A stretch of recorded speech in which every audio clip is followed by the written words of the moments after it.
बिस्मिल्लाह रहमान रहीम। तमाम आए हुए मेहमान, तमाम स्टेज पे बैठे हुए जितने हमारे मुअज़्ज़ज़ीन हैं, उन सबको मेरा सलाम।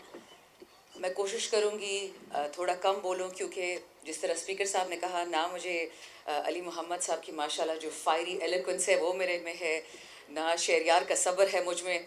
और जो अभी अली मोहम्मद साहब ने बात की, ये मैं रिकॉर्ड करके अपनी वालदा को दिखाऊंगी, जिन्होंने मुझे कल बाकायदा बदुआ तो नहीं दी, बट ज़रा रुक गई उससे पीछे, कहती तुम्हारी वजह से ये घर बर्बाद होगा। वो क्योंकि मुझे FIA का नोटिस आ गया है एक ख़ास आंटी की वजह से। सो मैं कोशिश करूँगी कि एक ख़ास दायरे के अंदर बात करूँ, वरना बातें तो बहुत है करने को। आज हम जिस लिए इकट्ठे हुए हैं वो है तो हम सब का दीन। हम चाहे अहले सुन्ना हो, अहले तशय्युह हो, हम जिस भी किस्म के कमज़ोर मुसलमान हो, तगड़े मुसलमान हो, लेकिन हम इकट्ठे हुए हैं एक मकसद के लिए कि हमारी आइडेंटिटी क्या है। हम पठान भी हो सकते हैं, पंजाबी भी हो सकते हैं, सिंधी भी हो सकते हैं, लेकिन खान साहब हमारे प्राइम मिनिस्टर तो थे ही और हैं भी और इंशाल्लाह होंगे भी, लेकिन वो हमारे लीडर इसलिए मैं उनको मानती हूँ। हालांकि ये सब गवाह हैं कि मैं उनसे भी काफ़ी लड़ाइयाँ छड़ाइयाँ करती थी, मुझे व्हाट्सएप पे ब्लॉक कर देते थे। वो ये था कि उनमें हिम्मत थी एक मर्द मोमिन की, उनमें खौफ अगर था वो अपने रब का था।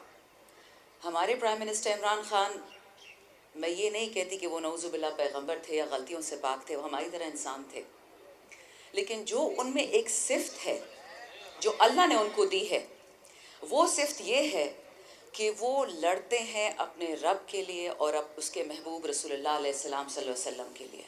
मैंने आज तक दुनिया का कोई ग्लोबल लीडर नहीं देखा कि वो अक़वाम मुत्तहिदा में जाके ये हिम्मत करे। और मैंने पहले भी ये बात कही थी, अभी दोबारा कहती हूँ कि जो सबसे बड़ा एक कील उनकी तख्त को उलटने में था, वो यही कील था जो ठोका गया था कि इस आदमी ने हिम्मत कैसे की कि इसने अक़वाम मुत्तहिदा में ला इलाहा इल्लल्लाह बोला। पाकिस्तान का मतलब क्या? ला इलाहा इल्लल्लाह। आजादी का मतलब क्या? ला इलाहा इल्लल्लाह। तेरा मेरा रिश्ता क्या? ला इलाहा इल्लल्लाह। मर्द मुस्लिम, मर्द इस्लाम, इमरान खान जिंदाबाद। खान साहब की खासियत सिर्फ पाकिस्तानी नहीं मानते, सारी दुनिया मानती है। जब फ़लस्तीन में ये जेनोसाइड शुरू हुआ, नस्ल कुशी, जिस किस्म का जुल्म और बर्बरियत है, अभी मैं नंबर्स देख रही थी, 32,000 फ़लस्तीनी मुसलमान इस वक्त शहीद हो चुके हैं, जिनमें से आधे से ज़्यादा बच्चे हैं। एक फ़लस्तीनी ने ये स्टेटमेंट की कि अगर आज काश इमरान खान जेल में ना होते तो वो हमारा केस लड़ते। और इसकी मैनिफेस्टेशन मैं आपको बताऊं, मेरी वालदा बहुत बिलीव करती है नज़र लगने में, शायद खान साहब को नज़र ही लग गई थी 25 सितंबर 2019 में, जब तुर्की ने और पाकिस्तान ने न्यूयॉर्क में एक इवेंट होस्ट किया था। वो पहला इवेंट था दुनिया में हेट स्पीच और इस्लामोफोबिया के ख़िलाफ़, क्योंकि इसकी जो बदशक्ल मैनिफेस्टेशंस हैं वो मेरे आपके जो गरीब या मालदार भाई बहन हैं यूरोप में, अमेरिका में, मशरिक़ी, मतलब सारी दुनिया में, उनको ये अज़ाब बर्दाश्त करना पड़ता है। ख़ासकर 9/11 के बाद हमारी बहनों के हिजाब फाड़े गए, सिख बरादरी के लोग जो दूर दूर से मुसलमान नहीं हैं उनको मारा गया।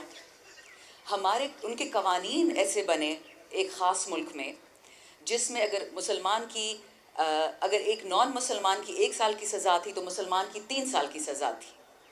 अगर किसी ने किसी को मार दिया तो अगर मारने वाला मुसलमान था तो वो टेररिस्ट था, लेकिन अगर वो नॉन मुस्लिम था तो वो मेंटली डिरेंज था, या वो डेंजरस इंडिविजुअल था, या मिसगाइडेड था।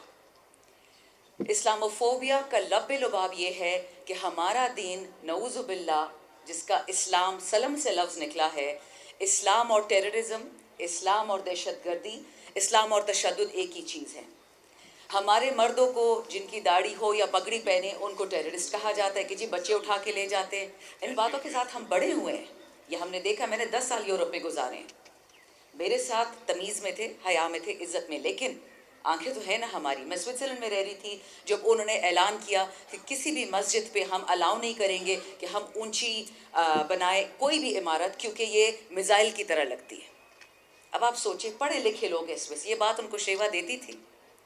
खान साहब ने जो ये फ़ैसला किया, ये इस इंटरनेशनल OIC का रेजोल्यूशन, ये तब किया जब न्यूजीलैंड में 2 डिफरेंट मसाजिद में 25 लोगों को शहीद कर दिया गया। یہاں پہ میں ضرور تعریف کروں گی ایک خاتون کی، جسنڈا آرڈن، جو پرائم منسٹر تھی نیوزی لینڈ کی. انہوں نے ہمت کی، حجاب پہنا اگلے ہفتے، اور جمعے کی نماز میں بہت سارے کرسچنز کے ساتھ انہوں نے شرکت کی، نماز نہیں ادا کی، شرکت کی. اور اس کے بعد خان صاحب نے فیصلہ کیا کہ وہ اس کو لیڈ کریں گے، حالانکہ 52 اور مسلمان ممالک ہیں. اس کی سزا ان کو یہ ملی جو آج آپ دیکھ رہے ہیں، تمام پی ٹی آئی ورکرز کو بھی، کیونکہ ان کو جس چیز سے نفرت ہے وہ ہے پولیٹیکل اسلام. یعنی آپ مسلمان وہ ہوں جو چھپ کے نماز پڑھیں، فتح مکہ سے پہلے کا جو حال تھا، آپ چھپ کے کلمہ پڑھیں، آپ چھپ کے اسلام پریکٹس کریں. آپ کی خواتین حجاب نہیں پہن سکتی، برقع نہیں پہن سکتی، چہرہ نہیں ڈھک سکتی. کیوں نہیں ڈھک سکتی؟ جب قرآن کہتا ہے لا اکراہ فی الدین، اور جب فرینچ قانون کہتا ہے کہ آپ نے فرانس میں رہتے ہوئے آپ نہیں پہن سکتے دینی چیزیں، تو پھر وہاں پہ کراس کیوں پہنتے ہیں، صلیب کیوں پہنتے ہیں لوگ؟ پھر وہ بھی منع کرتے ہیں. کرسمس کیوں سیلیبریٹ ہوتا ہے؟ خان صاحب نے دنیا کی منافقت ان کے سامنے رکھ دی، اور وہ کسی سے برداشت ہوا نہیں. وہ کسی کے خلاف نہیں ہے. وہ سب سے زیادہ ویسٹ میں رہے تھے، مغرب میں. ان کے بچے مغربی ہیں، مسلمان تو ہیں بٹ مغربی ہیں. تو اس لیے آئی تھنک میں تو شکر ادا کرتی ہوں. ہم ایک تکلیف سے اس وقت بہت گزر رہے ہیں، لیکن شکر اس لیے کرتے ہیں کہ ہم خان صاحب کے وقت میں پیدا ہوئے. وہ ہمارے لیڈر تھے، ہیں اور رہیں گے. اور وہ جو جد و جہد کر رہے ہیں وہ انشاءاللہ ہم خراب نہیں ہونے دیں گے. لیکن آپ سب سے بھی ایک ریکویسٹ ہے، اگر میں آپ کی توسط سے یہ بات کہہ سکوں کہ ہم نیو ایج مسلمز ہیں. اگر آپ کو یاد، ایک زمانے میں ایک منافقت ہوتی تھی پاکستان میں، ہم کہتے تھے انلائٹن ماڈریشن. ہم معافی مانگتے تھے مسلمان ہونے کی، وہ ہم نہیں کریں گے. لیکن یہ ہم ضرور کریں گے کہ اس ملک میں ہمارے قائد اعظم رحمۃ اللہ علیہ نے جو سفید رنگ ڈالا اس جھنڈے میں مذہبی اقلیتوں کے لیے، ہم تہیا کریں گے جو عزت ہم دنیا سے مانگتے ہیں مسلمانی کے لیے، وہی عزت ہم پاکستان میں دیں گے غیر مسلم اقلیتوں کو، کہ ان کو نہ یہ فیل ہو کہ وہ ہم سے کسی طرح سے کم ہیں. کیونکہ ہمارا رب، اور یہ میری آخری بات ہے اس پہ، سوری علی صاحب بہت ٹائم لے لیا، ہمارا رب رب المسلمین یا رب المومنین نہیں ہے، وہ رب العالمین ہے.